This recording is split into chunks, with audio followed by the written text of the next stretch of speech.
kita melakukan kontak telepon pertama kali, kita iya sebut nama pasti ya Pak ya. Pasti sebut nama pasti ya.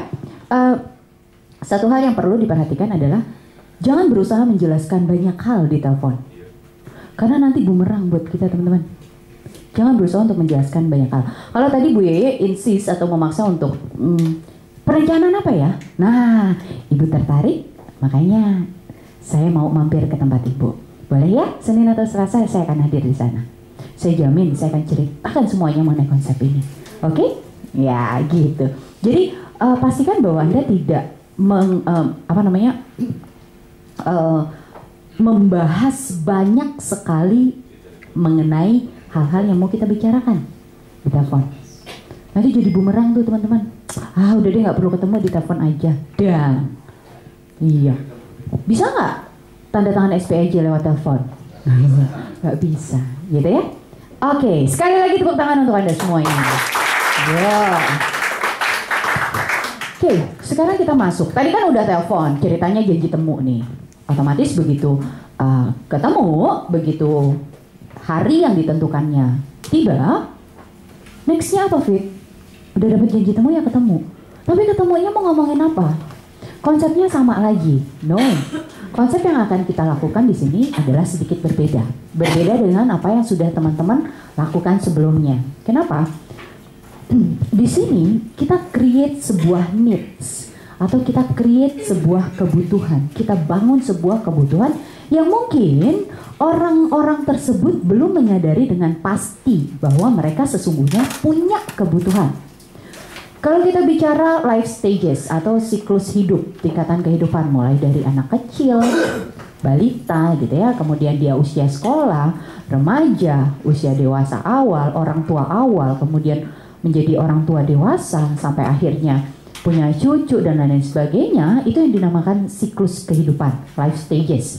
Dan ternyata di masing-masing siklus hidup itu orang atau manusia itu memiliki kebutuhan yang berbeda, teman-teman.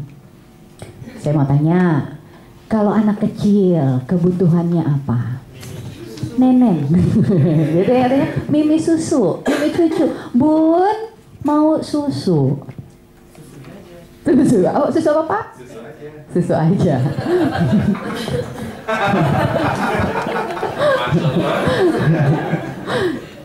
Siap deh. Susu gitu ya. Kebutuhan bukan? Kebutuhan. Caranya si bayi itu memenuhi kebutuhannya dengan cara apa? Nangis. Nangis, merayu. Artinya dia tahu dia butuh susu, terus dia kemudian nangis. Ya, selanjutnya begitu dia masuk ke tahapan, katakan tahapan anak-anak, butuh apa? Main, makan. Selanjutnya usia remaja, usia dewasa, katakan dia mulai bekerja, dia mulai punya keinginan untuk, oh saya mau beli mobil supaya kelihatan keren. Wah, kalau misalnya pacaran pakai mobil sendiri kan yoi gitu kan? Akhirnya dia punya kebutuhan untuk beli mobil. Setelah dia kebutuhan punya beli mobil terpenuhi, pacaran, pengen kawin, nikah, menikahi pacarnya, gitu ya. Salah ya Pak ya. Tapi undang-undang yang ada undang-undang perkawinan loh Pak. Nah, gitu. Jadi benar kawin apa nikah Pak? Ya, kawin apa? Bedanya urat sama surat ya Pak ya. Oke, selanjutnya. Oke, selanjutnya begitu masuk usia dewasa, kemudian menikah, punya anak, sekarang masih numpang di mertua, berpikir untuk punya rumah. Begitu anaknya masuk usia dewasa, usia sekolah, berpikir untuk bagaimana menyekolahkan anak saya sampai setinggi-tingginya. Terus usia anaknya sudah dewasa, mau anaknya menikah, otomatis orang tuanya minimal harus punya modal. Atau pengen pergi haji. Itu semuanya merupakan kebutuhan yang ternyata tidak semua orang memahami akan siklus tersebut. Mereka tidak memahami kebutuhannya. Nah, penting untuk kita ketahui apa sih kebutuhan orang di masing-masing stages. Tujuannya jelas teman-teman. Pada saat Anda ketemu dengan calon nasabah, Anda tahu berapa usianya, status keluarganya seperti apa, udah punya anak atau belum, terus kemudian status ekonominya seperti apa, kita akan korelasikan kepada siklus hidup tersebut. Kita lihat, oh usia 35 hingga 45 tahun, range-nya segini. Udah punya rumah belum? Belum punya rumah, berarti dia berencana untuk mungkin punya rumah. Atau di usia 35 sampai 45, anaknya masih umur katakan 6 tahun. Berarti dia masih punya berapa tahun ke depan untuk nyiapin dana pendidikan. Berarti kebutuhannya mengenai pendidikan. Atau dana pendidikan udah oke, udah mulai berpikir dia belum untuk pensiun. Kalau belum, kita bantu untuk konsep perencanaan pensiun. Itu korelasinya. Oke, kita akan bahas besok lebih detail. Sekarang tujuannya untuk membangun kebutuhan. Tujuan untuk membangun kebutuhan adalah di sini memberikan kesan yang baik terhadap prospek dan mendapatkan perhatian yang memadai. Kemudian mendapatkan ketertarikan yang positif pada saat mendengarkan Anda dan terhadap pelayanan yang akan Anda berikan. Kalau tadi Pak Steve udah ketemu sama Bu Yeye terus ketemuan. Terima kasih Bu Yeye atas kesempatannya. Nah, kenapa saya ada di sini? Saya ingin coba memberikan informasi yang bermanfaat mungkin untuk Ibu Yeye. Kalau boleh saya tahu nih Bu Yeye, anak usianya berapa Bu Yeye? Udah punya buntut gitu kan? Kita tanya tuh fact finding. Kebutuhan baru akan bisa kita pastikan begitu udah tahu latar belakang informasi yang dimiliki si calon nasabah. Misalnya sudah menikah atau belum, kemudian anaknya berapa, terus kemudian punya rencana apa ke depannya, dan itu bisa dilakukan melalui fact finding. Kenapa pembangunan kebutuhan itu penting? Jelas pada saat kita bicara konsep perencanaan keuangan, yang akan kita jual adalah solusi yang komprehensif mengenai perencanaan. Termasuk pada akhirnya nanti yang kita jual PAA maupun PIA adalah berdasarkan kebutuhannya mereka.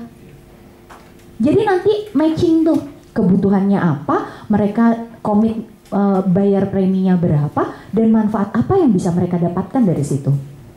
Semuanya terangkum dengan komprehensif. Oke. Selanjutnya di sini ketemu. Selamat pagi, selamat siang atau selamat sore, Bu Yeye. Saya Steve, masih ingat ya kemarin ya, gitu kan? Yang kemarin saya telepon itu loh. Saya janji mau ke sini. Nah, oke. Masih ingat kan ya, Bu Yeye ya? Nah, jabat tangan tuh. Tapi saya rasa ini juga teman-teman sudah sangat sering mempraktekannya. Saya hanya kembali mereview, mengingatkan. Duh, seneng banget deh saya bisa ada di sini. Karena saya yakin informasi ini bermanfaat banget buat Ibu Yeye. Boleh saya masuk atau boleh saya duduk? Oke, duduk.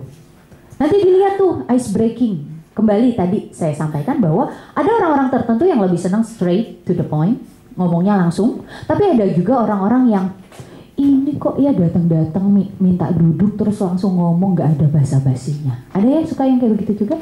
Artinya ice breaking itu perlu, tapi tergantung orangnya kayak gimana.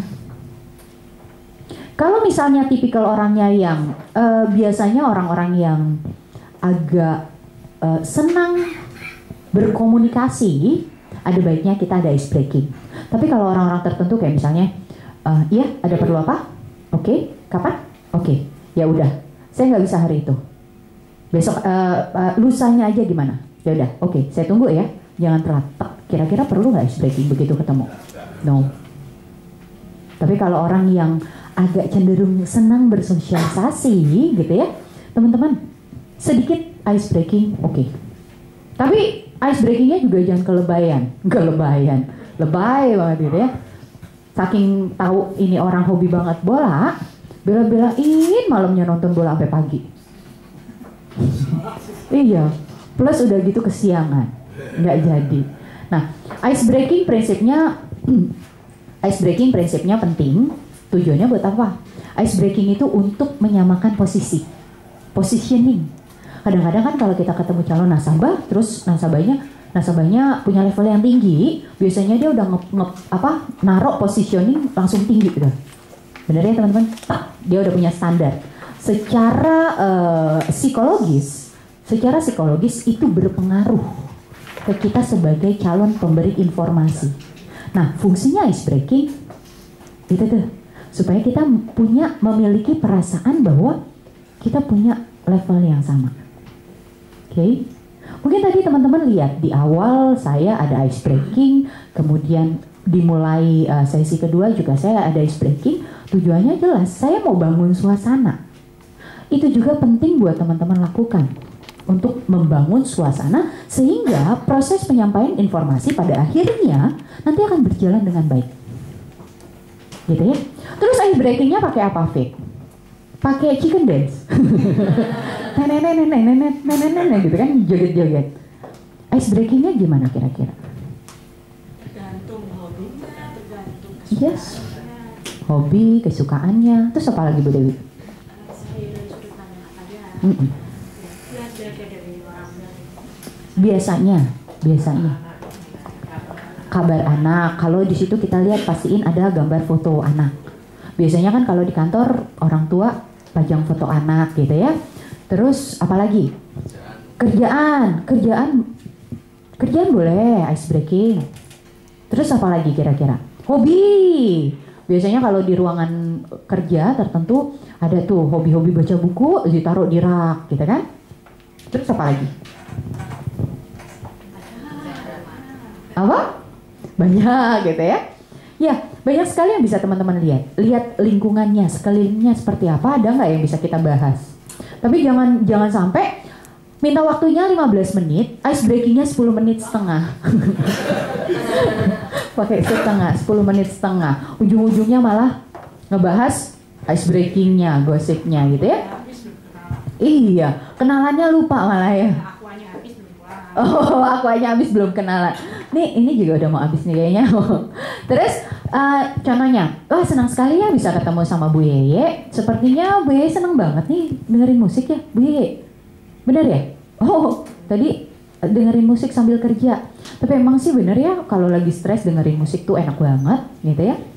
Oke, biasanya suka dengerin musik apa, Bu? Dangdut? Prikitil? Koplo apa, Pak? Oh, dangdut koplo. Biasanya suka dengerin musik apa, Bu? Musiknya ngebeat. Ngebeat? Oh, ya ampun. Seneng yang ini ya, Bu ya? Duk gitu ya, Bu ya? Iya, benar. Iya, seneng apa? Clubbing? Oh ya ampun Bu. Seneng clubbing. Suka ketemu ya Pak Agus ya? Suka ketemu bareng-bareng. Iya, tapi emang benar kok ya Bu. Saya juga kadang-kadang kalau lagi stres, kalau udah dengerin musik. Tapi kebetulan saya agak lebih sukanya yang jazz. Cie, padahal jazz itu apa? Gitu kan? Ya, pokoknya yang penting beda aja supaya nggak ditanyain gitu ya. Soalnya nggak ngerti. Oke, gini, Bu Yeye, sesuai dengan janji saya nih, gitu kan kata Pak Steve. Sesuai dengan janji saya di telepon kemarin, saya mau sampaikan sebuah informasi yang mungkin bermanfaat untuk Ibu Yeye. Sebelumnya sih saya juga udah sempat sampaikan sahabatnya Bu Yeye. Nah, Bu Yeye kenal sama Bu Linda ya? Kenal? Enggak kenal, ya ampun. Sian deh nasabahnya. Oke, Bu Yeye mungkin kenal sama Bu Linda. Kemarin saya baru aja menyampaikan ini dan kebetulan beliau sudah menandatangani surat pengajuan pembelian polis asuransi. Tujuannya supaya apa? Supaya Ibu Linda dan keluarganya terproteksi. Tapi tenang Bu Yeye, saya nggak akan menawarkan apa-apa. Saya hanya mau coba sampaikan sama Bu Yeye mengenai konsep perencanaan keuangan. Oke. Dan kebetulan Prudential sudah banyak sekali membantu keluarga seperti halnya Bu Linda dan yang lainnya untuk lebih efektif merencanakan keuangannya di masa yang akan datang. Contohnya apa aja Bu? Ibu, anak usia berapa sekarang? Udah besar-besar. Bu pura-puranya 4 tahun Bu. 4 tahun. Oke. Berarti kalau misalnya 4 tahun kuliah masih 14 tahun yang akan datang ya Bu ya. Sudah mulai dipikirkan belum hari ini? Gampang lah Fit. Atau udah gitu kan. Jawabannya kan bisa udah atau belum. Terus kalau misalnya udah gimana? Kalau boleh tahu, mau rencana sekolahnya kemana? Oke, mau rencana sekolahnya kemana? Apa yang sudah dipersiapkan untuk itu? Saya sih udah nabung Fit. Nabungnya katakan 2 juta setahun. 2 juta sebulan. 2 juta sebulan nabungnya rutin nggak? Kalau ingat. Nah, nabungnya di mana juga harus kita tanyain. Gitu ya. Oke, kalau dia bilang belum. Belum Bu Yeye. Ya ampun, Bu Yeye tahu nggak? Hari ini masuk sekolah negeri di sini yang paling oke di mana kira-kira? Unair. Surabaya. Ada lagi yang lain? Sekolah swastanya? Petra. Katakan kalau dia mau di Unair. Kira-kira masuk? Kiput. Pak kayaknya senang ini. Iya, menggal. Namanya Steven gitu ya. Bapak Steven kan? Panggilnya Steve. Kiputra. Ya. Nah, nanti kita lihat. Tahu nggak hari ini masuk kedokteran di Unair berapa? 300. Nggak mungkin. Kedokteran itu puluhan juta tahun ini. Pasti ratusan juta. Katakan 150 atau 300 juta. Itu kapan? Kalau kita hari ini punya anak siap kuliah, berarti kita akan spending uang adalah 300 juta per tahun. Belum bayar semester berikutnya. Tapi apa yang terjadi kalau kita mau nyekolahin anaknya 14 tahun yang akan datang? Bisa kita bayangkan berapa jumlah uang yang harus dipersiapkan untuk masuk ke Unair dengan fakultas kedokterannya. Yang disebut sebagai nilai waktu dan uang, artinya nilai uang hari ini akan berbeda dengan nilai uang di tahun-tahun yang akan datang. Jangankan 14 tahun teman-teman, besok aja udah berubah, tahun depan aja udah berubah. Ada yang namanya inflasi. Oke. Secara nominal mungkin uang yang ditabung itu bertambah, tapi secara value ternyata sebetulnya dia tuh tergerus loh teman-teman. Kalau kita nabung di bank,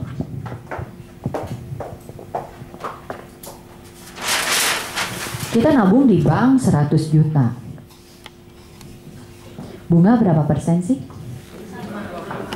5. 100 juta nggak sampai 5 loh. 3% per tahun. Inflasi 10%. Secara value total 100 jutanya bertambah. Tapi kalau dilihat dari percentage, ini ternyata tergerus 7%.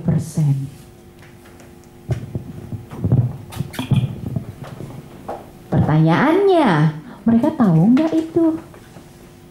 No. Iya.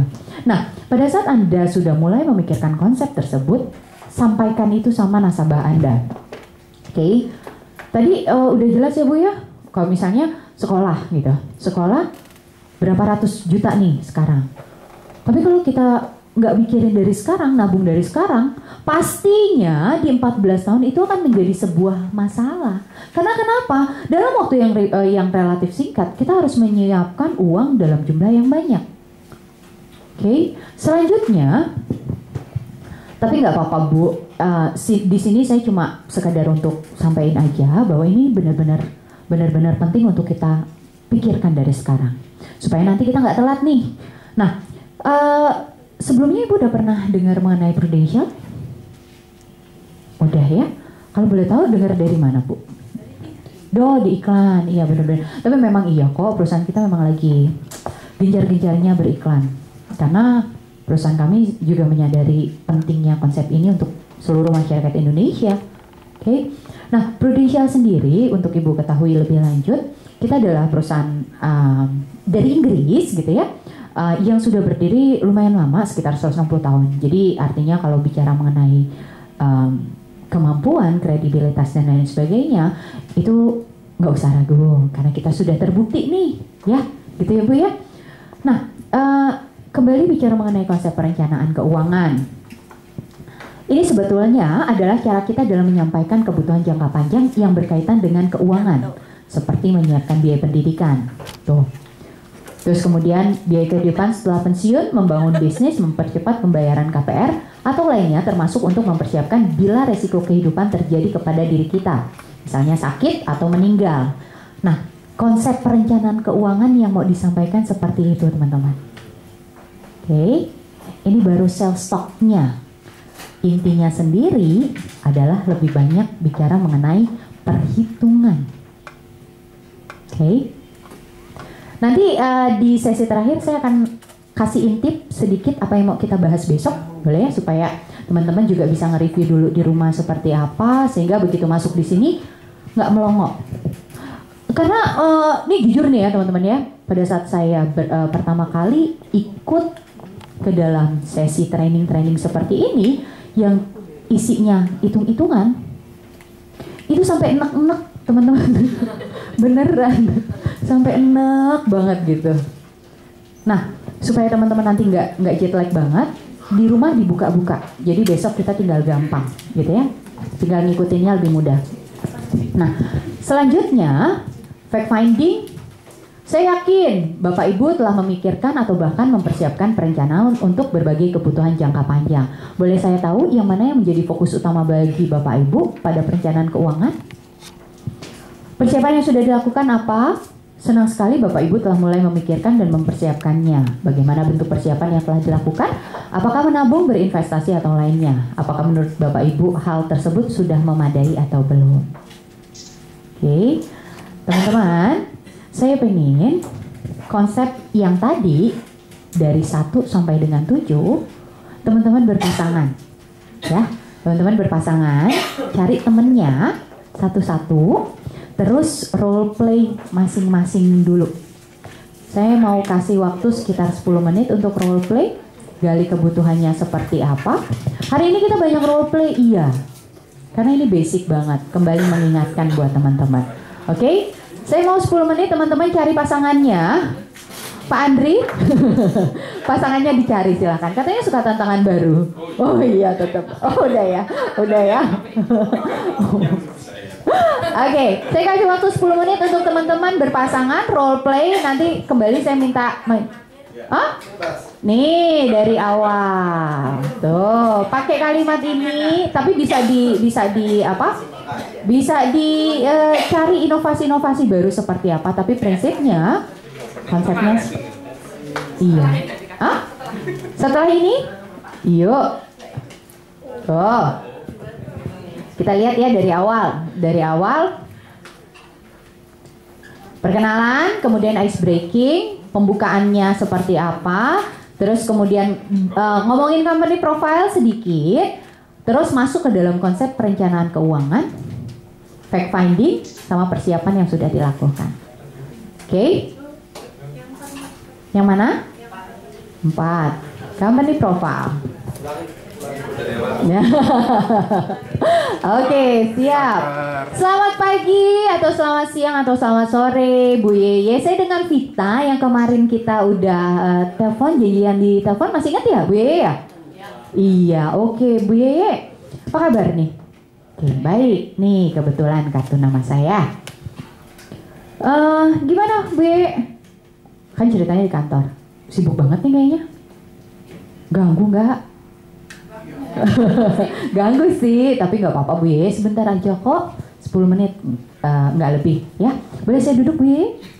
Silakan, nggak boleh berdiri aja gitu kata Bu Yeye. Ya, sesuai dengan janji saya mau coba untuk sharing atau saya mau coba sampaikan informasi mengenai konsep yang baru. Ini tergolong baru di Indonesia. Konsepnya adalah mengenai konsep perencanaan keuangan keluarga. Oke. Dan kebetulan konsep ini udah banyak sekali membantu untuk orang-orang, khususnya nasabah Prudential, termasuk juga Bu Linda sahabatnya Bu Yeye yang mungkin waktu itu kalau nggak salah sahabat di kuliah ya Bu Yeye ya. Iya, atau Linda yang mana ya gitu kan? Ya. Selanjutnya, Prudential sendiri ini merupakan perusahaan keuangan jasa non-banking yang ada di Inggris dan melebarkan sayapnya hingga ke Indonesia. Di Indonesia sendiri kita udah lama banget. Berapa tahun?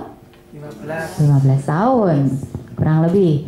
Nah, konsep perencanaan keuangan ini merupakan konsep yang baru dikenal di Indonesia dan ini sangat berguna. Kenapa? Karena kita membantu mempersiapkan kebutuhan jangka panjang, tapi kita persiapkannya dari hari ini. Cari bahasa yang lebih mudah. Tapi prinsipnya kan tahu, hey, jangan besok mikirinnya sekarang. Kalau besok dipikirin, udah telat. Pikirinnya hari ini supaya kita punya waktu untuk nabung, gitu kan? Jadi pikirinnya hari ini. Ini konsep yang penting loh. Intinya seperti itu. Oke? Saya yakin sekali Bu Yeye juga sudah mulai berpikir mengenai biaya pendidikan yang akan datang. Nah, oke, kira-kira kalau untuk pendidikan udah dipersiapkan Bu Yeye? Belum. Boleh saya bantu untuk ancer-ancer nih, kira-kira kebutuhannya berapa? Oke, disinilah teman-teman kita punya waktu untuk membantu menghitung dengan lebih efektif, dengan lebih akurat. Pakai toolsnya apa ngitungnya? Nanti kita ada tools yang namanya FDR, Form Data Rahasia. Di PFA ini kita akan ajarkan teman-teman untuk berhitung secara manual, terus kemudian menggunakan file Excel dan juga menggunakan kalkulator finansial. Oke. Udah mempersiapkan apa aja nih? Gitu. Kalkulator, agent, apa nasabah, gitu kan? Oke. Bisa dipahami ya teman-teman ya?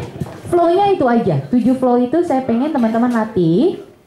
Oke. Nanti teman-teman 4 pasang kita akan lihat.